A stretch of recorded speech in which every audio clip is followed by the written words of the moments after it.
अनिका का नया रास्ता।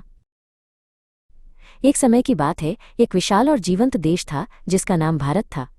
यहाँ के लोग मेहनती थे और उनके उत्पाद दूर दूर तक पसंद किए जाते थे। भारत की अर्थव्यवस्था एक सुंदर बगीचे की तरह फल फूल रही थी।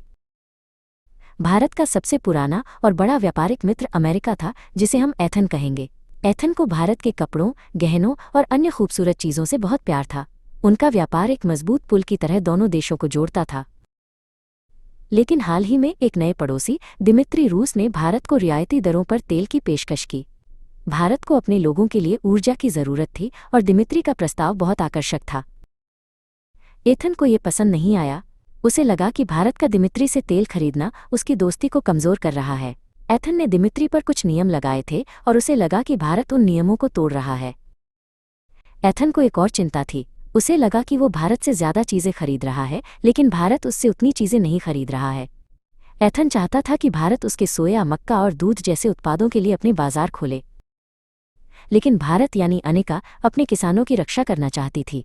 उसके किसान बहुत मेहनत करते थे और अनिका को लगा कि अगर वो एथन के उत्पादों को आसानी से अंदर आने देगी तो उसके अपने किसानों को नुकसान होगा। तो एथन ने एक बड़ा फैसला लिया।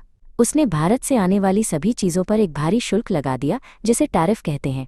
ये शुल्क 50% तक था, जिससे भारतीय सामान अमेरिका में बहुत महंगा हो गया। भारतीय निर्यातक बहुत दुखी हुए।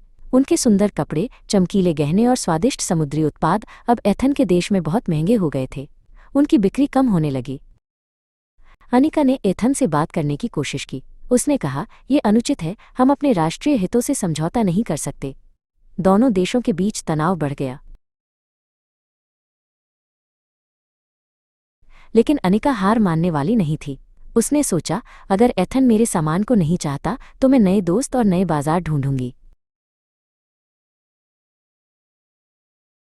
उसने दिमित्री, रूस, चीन और ज़ारा ब्रिक्स देशों का समूह जैसे अन्य देशों के साथ अपनी दोस्ती मजबूत करनी शुरू कर दी। उसने उनके साथ मिलकर काम करने के नए तरीके खोजे। अनिका जानती थी कि ये एक लंबी और चुनौतीपूर्ण यात्रा होगी, लेकिन उसे विश्वास था कि वो अपने लोगों और अपने देश के लिए सबसे अच्छा रास्ता खोज लेगी। उसका बगीचा फिर से खिलेगा, शायद पहले से भी ज़्यादा खूबसूरत।